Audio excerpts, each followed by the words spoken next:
dear students. Today we are going to discuss about our new subject e-governance in India. Bharat में ई शासन है ना. Syllabus आपके सामने है and it is most important to start anything with an overview. एक overview के साथ किसी डिसिप्लिन को या किसी चीज़ को पढ़ना शुरू करना ज़्यादा सही तरीका होता है ना. तो आज हम सिलेबस पर कुछ चर्चा कर लेते हैं, जैसे कि इस डिसिप्लिन को पढ़ने का उद्देश्य, पर्पस क्या है. ठीक है, तो आप सबसे पहले देखिए फर्स्ट लाइन ऑफ सिलेबस क्या है. तो ये यहाँ पर क्या है कि to understand nuances of e governance in India, है ना. यानी भारत में ई गवर्नेंस की बारीकियों को समझने के लिए. ठीक है, तो भारत में ई गवर्नेंस की बारीकियां, जो माइनर डिटेल्स होंगी ई गवर्नेंस की, इसके लिए सबसे पहले तो हमें ई गवर्नेंस को समझना होगा कि ई गवर्नेंस क्या होता है ना. और उसके बाद भी इंडिया के पर्सपेक्टिव में समझना है. ई गवर्नेंस का एरिया या ई गवर्नेंस का आइडिया आप कह सकते हैं काफ़ी कॉम्प्रहेंसिव आइडिया है ना. तो हमको उसको इंडिया के परिप्रेक्ष्य में, भारत के परिप्रेक्ष्य में या इंडिया के पर्सपेक्टिव में हमको देखना है. ठीक है, और उसकी भी हमको माइनर डिटेल्स देखने हैं कि ई गवर्नेंस किस तरीके से आज के टाइम में वर्क कर रहा है ना. किस तरह से लोगों की लाइफ को इफेक्ट या इन्फ्लुएंस कर रहा है. ठीक है, उसके क्या मेरिट्स डिमेरिट्स हैं, वो सारी चीज़ें, वो सभी चीज़ें उसकी माइनर डिटेल्स में, बारीकी में आ जाएंगी. ठीक है, तो इसका पर्पस यही है इस सब्जेक्ट को यहाँ पढ़ने का, है ना. तो अब देखिए स्टार्टिंग से स्टार्ट करते हैं कि सबसे पहले तो ई गवर्नेंस शब्द पर ध्यान दीजिए कि ई डैश गवर्नेंस है ना, जैसा कि आप देख रहे होंगे सिलेबस में. इसका फुल फॉर्म क्या होता है. ये ई वर्ड जो है ये एक एज एब्रीविएशन आया है ना. तो ई का मतलब यहाँ होगा इलेक्ट्रॉनिक. ई से मतलब है इलेक्ट्रॉनिक, है ना. अब इलेक्ट्रॉनिक आपको पता ही होगा, इलेक्ट्रॉनिक उन चीज़ों को कहा जाता है जो इलेक्ट्रिसिटी या बिजली की मदद से चलती है. ठीक है, जैसे कि इन चीज़ों में क्या क्या शामिल होता है, बहुत सारी चीज़ें हैं. For example computer, phone, laptop etcetera, है ना. ये सारी चीज़ें इलेक्ट्रॉनिक चीज़ों में आती है. ठीक है, अब ये तो हो गया इलेक्ट्रॉनिक. उसके बाद शासन. तो शासन का क्या मतलब होता है, गवर्नेंस, है ना. तो इसको हम सिंपल शब्दों में कह सकते हैं कि किसी काम या किसी चीज़ के लिए नियम और मानदंड बनाना. नियम और मानदंड बनाना, इसका मतलब यानी कुछ ऐसे पैरामीटर्स तय करना, है ना. कुछ पैरामीटर्स, कुछ मानक तय करना और ये सुनिश्चित करना कि वो अच्छे से काम करें. ठीक है, फिर से देखते हैं शासन का क्या मतलब हुआ. किसी काम या किसी चीज़ के लिए कुछ मानक तय करना, कुछ पैरामीटर्स तय करना, कुछ मानदंड तय करना और ये सुनिश्चित करना कि वो काम अच्छे से करें. ठीक है, तो वो अगर ये दोनों चीज़ें हो रही है, ठीक है, आपने किसी काम को करने के लिए आपने कुछ पैरामीटर्स तय कर लिए, कुछ मानक तय कर लिए, कुछ स्टैंडर्ड्स तय कर लिए और आप अगर ये सुनिश्चित कर लें, ये सर्टेनिटी आ गई कि काम अच्छे से होगा, तो फिर वहाँ आप कह सकते हैं कि एक शासन के तहत काम चल रहा है. मतलब एक पूरी प्रक्रिया के तहत शासन को आप एक प्रक्रिया कह सकते हैं. शासन एक मतलब governance is just like process, है ना. तो ये इस शब्द का शाब्दिक अर्थ हो गया, है ना, ई गवर्नेंस का. ठीक है, तो इसका मतलब अब ओवरऑल इसका मतलब क्या हुआ ई गवर्नेंस का, है ना. इसका मतलब हुआ ऐसा शासन जिसमें सामान्य जनता को, क्योंकि देखिए शासन किससे संबंधित होगा, शासन लोगों से संबंधित होगा ना. लोगों के वेलफेयर के लिए अगर काम होगा, अल्टीमेटली शासन लोगों से ही संबंधित होता है. ठीक है, तो वहाँ पर सामान्य जनता को इंक्लूड करना तो ज़रूरी होगा ही, है ना. तो इसका मतलब ई शासन एक ऐसा शासन है जिसमें सामान्य जनता को सरकारी सेवाएं और इम्पोर्टेंट इंफॉर्मेशन यानी महत्वपूर्ण सूचनाएं किसके माध्यम से प्रोवाइड करवाई जाती है, इंटरनेट के माध्यम से. ठीक है, फिर से देखिए कि ई शासन या ई गवर्नेंस एक ऐसा शासन है जिसमें सामान्य जनता या आम लोगों को शासकीय या सरकारी सेवाएं, है ना, यानी गवर्नमेंट सर्विसेज जितनी भी होती है ना, शासकीय सेवाएं और इम्पोर्टेंट इन्फॉर्मेशन, जो महत्वपूर्ण सूचनाएं होती है, वो किसके माध्यम से, किसके थ्रू आप प्रोवाइड करवा रहे हैं, किसके द्वारा आप उपलब्ध करवा रहे हैं, इंटरनेट के थ्रू, है ना। तो वो कहलाता है, that is called e governance. Clear है? फॉर एग्जाम्पल, जैसे कि आप बिजली या पानी का बिल अगर इंटरनेट के ज़रिए भरते हैं, है ना, जैसे आजकल देखते हैं आपकी बहुत सारी चीज़ें, बहुत सारे बिल जो होते हैं वो आप ऑनलाइन पे कर देते हैं। और इससे पहले क्या होता था, जब ये प्रोसेस नहीं होती थी ई गवर्नेंस की, तब क्या होता था, आप ऑफलाइन जाते थे और घंटों लाइन में खड़े रहना, और वहाँ पूरा आप ऑफलाइन तरीके से आप पेपर वर्क करके पूरा आपको वहाँ आपका टाइम भी ज़्यादा लगता था, और आपको थोड़ा कन्वीनियंस भी ऑप्शन नहीं था वो, है ना। तो वो चीज़ें थी। तो अगर आप किसी भी तरह का बिल या कोई भी काम इंटरनेट की मदद से आप करते हैं, तो वो ई गवर्नेंस की श्रेणी में आएगा। ठीक है। तो अब तो ये तो हमको इसका शब्द का मतलब क्लियर हो गया कि ई गवर्नेंस का मतलब क्या हुआ। ठीक है। अब देखिए ई गवर्नेंस की ज़रूरत क्यों पड़ी, मतलब ये तो हमने देख ही लिया कि ये एज अ कन्वीनियंट ऑप्शन की तरह अडॉप्ट किया गया है, एक सुविधाजनक तरीके के रूप में, है ना। लेकिन वाई वी नीड, मतलब इसकी ज़रूरत क्यों पड़ी, है ना। तो ये अब हम देखेंगे। तो अब देखिए पहले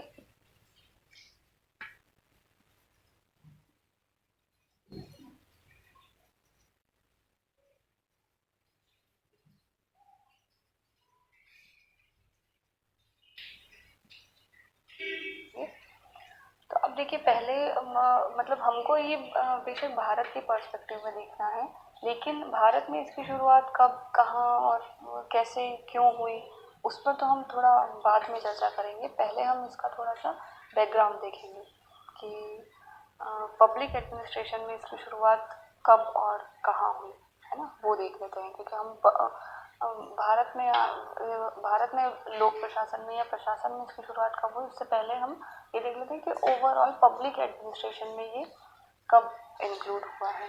ठीक है। तो इसके लिए एक एक चीज़ मैं आपको कोट करना चाहूँगी। 20th सेंचुरी में एक बुक लिखी गई थी, द थर्ड वेव। वेव का मतलब आप लोग समझते हैं, तरंग या लहर, है ना। तो एक बुक लिखी गई थी, the third wave, by Alvin Toffler, जिसके राइटर थे एल्विन टॉफलर। ठीक है। तो उसमें उन्होंने कुछ रिमार्केबल बात लिखी थी, जो मैं यहाँ आपके सामने कोट करना चाहूँगी, है ना। उन्होंने उसमें लिखा था कि ह्यूमन सिविलाइजेशन को दो प्रमुख क्रांतियों ने सबसे ज़्यादा प्रभावित किया है। ठीक है। यानी मानव सभ्यता को दो क्रांतियों ने, दो रिवॉल्यूशन ने सबसे ज़्यादा इन्फ्लुएंस किया है। कौन कौन सी? The first one is agrarian revolution, कृषि क्रांति, and the second one is industrial revolution. ठीक। अब कृषि क्रांति के बारे में आप लोग जानते ही होंगे, है ना। करीब 10,000 साल पहले हुई थी, और उससे लोगों में या मानव सभ्यता में क्या बदलाव आया। एक तरह से उसके पहले क्या था कि कि मानव उससे पहले अनस्टेबल लाइफ जीता था, लाइक जिप्सी लाइफ, खाना बदोश जीवन जिसको कहते हैं, है ना, बंजारों की तरह, कि आप मौसम के अनुकूल, मतलब आप ऐसी परिस्थितियाँ जो आप अनुकूल परिस्थितियों में, आप जो फेवरेबल कंडीशन में आप किसी जगह पर स्टेबल, आप किसी जगह पर सरवाइव उस वक्त कर रहे हैं। लेकिन जैसे ही सर्कमस्टेंसेस चेंज हुई या मौसम चेंज हुआ या आपकी वो फेवरेबल कंडीशंस एडवर्स कंडीशन में चेंज हो गई, तो आप वहाँ से वॉकआउट कर गए। कहाँ पर? जहाँ पर भी आपको ऐसी कोई अनुकूल परिस्थितियाँ मिलेगी। ठीक है। तो कृषि क्रांति जब आई, तो इससे क्या चेंज आया? इससे ये चेंज हुआ कि लोगों ने एग्रीकल्चर करना स्टार्ट किया, है ना, कृषि करना शुरू किया, खेती करना शुरू किया, और उससे उनकी लाइफ में एक स्टेबिलिटी आई। है ना, वो एक ही जगह पर रहने लगे। उससे पहले जैसे अगर कोई पशुपालन भी हो रहा है ना, तो वहाँ वो लोग केवल अपने बारे में नहीं सोचते थे, अपने खाने और पानी की व्यवस्था तो वो लोग देखते ही थे, लेकिन उनको अपने पशुओं के हिसाब से भी वो सारी चीजें देखनी होती थी। तो कृषि क्रांति के साथ क्या हुआ, कृषि क्रांति से मानव को अपने खाने पानी की व्यवस्था तो हुई, खाने पीने की उसकी व्यवस्था मतलब उसके भोजन की व्यवस्था हो गई, और उसके पशुओं की भी, क्योंकि एग्रीकल्चर से उनको भी खाना मिलने लगा, है ना। उसके बाद अब वो अगर खेती कर रहे हैं तो वो उनका वहीं पर रहना भी जरूरी है ना। तो उसके लिए उन्होंने रेसिडेंस बनाए, आवास बनाए, ठीक है, घर बनाए, और वहीं पर फिर वो रहने लगे। तो एक तरह से ये हुआ कि धीरे धीरे फिर समाज का निर्माण हुआ, इस तरह से पूरी एक सभ्यता, एक सिविलाइजेशन अस्तित्व में आ गई, ठीक है। तो ये एक तरह से एग्रेरियन रिवॉल्यूशन ने मानव सभ्यता को काफी चेंज किया था, ठीक है। और उसके बाद जो दूसरी रिवॉल्यूशन आई जिसने काफी चेंज किया वर्ल्ड को, मानव सभ्यता को, वो थी इंडस्ट्रियल रिवॉल्यूशन, ठीक है। ये कब आई थी, ये लगभग 17th सेंचुरी में आई थी, है ना, इंडस्ट्रियल लेवल, जिसको हम औद्योगिक क्रांति कहते हैं, है ना। तो जहाँ एग्रीकल्चर, जो एग्रेरियन रिवॉल्यूशन थी, उससे क्या हुआ था, उससे सोशल इकोनॉमिक रिवॉल्यूशन की गति तेज हो गई थी, है ना। और वही इंडस्ट्रियल रिवॉल्यूशन का क्या रिजल्ट हुआ, है ना, what is the result of revolution. तो उसने मानव जीवन को एक तरह से मटेरियलिस्टिक और एडवांस बना दिया, यानी कि भौतिकवादी और आधुनिक वो बना दिया, ठीक है। तो ये दो क्रांतियां उस वक्त ह्यूमन सिविलाइजेशन में चेंज लाने के लिए हो रही थी, है ना। लेकिन इसी के साथ, है ना, एल्विन टॉफलर ने एक थर्ड रिवॉल्यूशन को एज्यूम किया था। वहां पर उन्होंने एक कल्पना दी थी कि एक थर्ड रिवॉल्यूशन भी होने की संभावना है, और वो क्या है, the revolution of information technology, है ना, सूचना प्रौद्योगिकी की क्रांति। इस बात की कल्पना एल्विन टॉफलर ने उस बुक में दी थी, मतलब उन्होंने एज्यूम किया था, और हम आज देख रहे हैं कि वो आज हमारे सामने, हम उसको एक रियल फॉर्म में आते देख रहे हैं, है ना। तो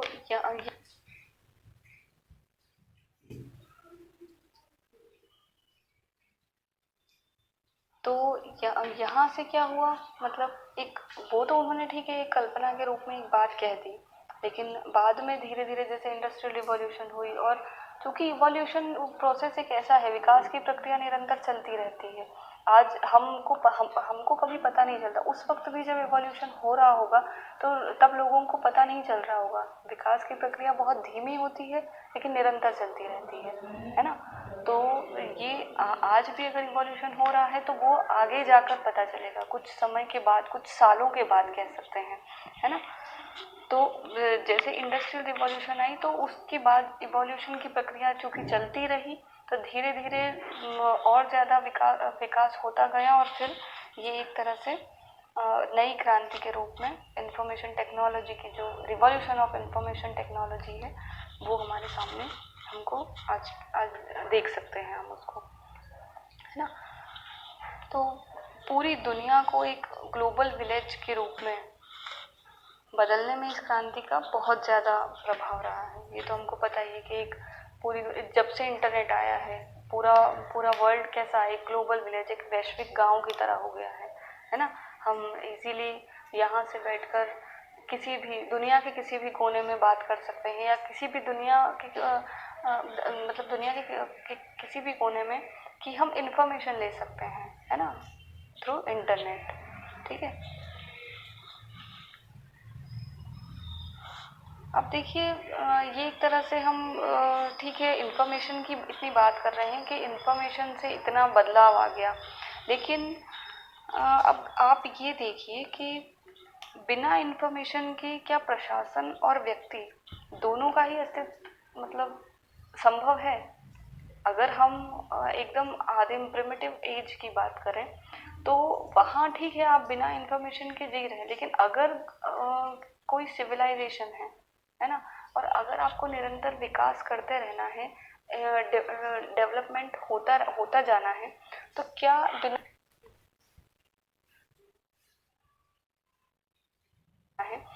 क्या बिना इंफॉर्मेशन के ये पॉसिबल है कि कोई एडमिनिस्ट्रेशन या कोई व्यक्ति इस तरह से बिना इंफॉर्मेशन या बिना नॉलेज के आगे अपना विकास कर सके? तो ये पॉसिबल नहीं है ना?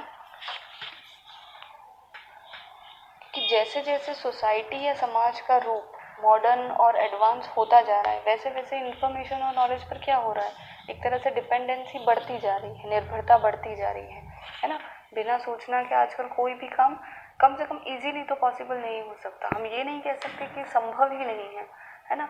लेकिन इजीली संभव नहीं है हमारा सरवाइव कर पाना या हमारा दुनिया के साथ चल पाना, है ना? तो इंफॉर्मेशन आज के टाइम में बहुत ज़रूरी चीज़ हो गई है ना? तो इस तरह अब हम in simple words we can say that कि प्रशासन में इंफॉर्मेशन टेक्नोलॉजी का इंटीग्रेटेड एक्सपेरिमेंट करना ही ई गवर्नेंस कहलाता है। सरल शब्दों में हम इसको कैसे बता सकते हैं कि इंफॉर्मेशन टेक्नोलॉजी का इंटीग्रेटेड एक्सपेरिमेंट मीन्स समन्वित प्रयोग। समन्वित मतलब क्या होता है? बहुत सारी चीज़ जो है उनको एक साथ जोड़कर प्रयोग करना, ठीक है? तो अलग अलग, जैसे हम सूचनाओं को क्या करते हैं, हम एक ही सूचना पर डिपेंड नहीं है, हम बहुत सारी सूचनाओं को अलग अलग तरह की सूचनाओं को हम मतलब उसका एक साथ उसको इंटीग्रेटेड फॉर्म में प्रयोग कर रहे हैं ना, है ना? तो इसीलिए प्रशासन में जब इंफॉर्मेशन टेक्नोलॉजी का एक समन्वित प्रयोग होता है तो वो ई गवर्नेंस कहलाता है, ठीक है? हालांकि भारत में इसका प्रयोग कुछ समय बाद शुरू हुआ था। हम ये नहीं कह सकते कि दुनिया में सबसे पहला प्रयोग भारत में ही हुआ था, लेकिन हाँ, सबसे पहले पब्लिक एडमिनिस्ट्रेशन में इस तरह का एक्सपेरिमेंट जो हुआ है वो 1969 में अमेरिका में हुआ है, ठीक है? अमेरिकन डिफेंस डिपार्टमेंट ने कुछ कंप्यूटर्स को लोकल एरिया नेटवर्क से जोड़कर इस तरह का एक्सपेरिमेंट किया था, है ना? अगर आप कंप्यूटर के बारे में जानते हैं, बेसिक नॉलेज भी है आपको कंप्यूटर का, तो आपको लैन और वैन पता होगा, local area network and wide area network, है ना? जो लोकल एरिया नेटवर्क मीन्स जैसे आप ये एक स्मॉल लेवल पर होता है, जैसे स्कूल, कॉलेज, ऑफिस बिल्डिंग, इस तरह से आप इसका लोकल, जैसे हम स्थानीय कह सकते हैं, है ना? और वाइड एरिया नेटवर्क ये एक this is spread in geographical area, है ना? लार्ज ज्योग्राफिकल एरिया, ठीक है? बड़े भौगोलिक क्षेत्र में ये फैला होता है, ठीक है? तो सबसे पहला प्रयोग इसका कहाँ हुआ था? पब्लिक एडमिनिस्ट्रेशन में, लोक प्रशासन में इस तरह का सबसे पहला एक्सपेरिमेंट हुआ है ईयर 1969 में अमेरिकन डिफेंस डिपार्टमेंट में, अमेरिकी रक्षा विभाग में कुछ कंप्यूटर्स को जोड़कर सबसे पहले इसको as a local area network के रूप में प्रयोग किया गया था, है ना? ये एक्सपेरिमेंट एक प्रोजेक्ट के तहत किया जा रहा था, एक परियोजना के तहत किया जा रहा था, जिस परियोजना का नाम था advance research project administration network, ठीक है? क्या नाम है?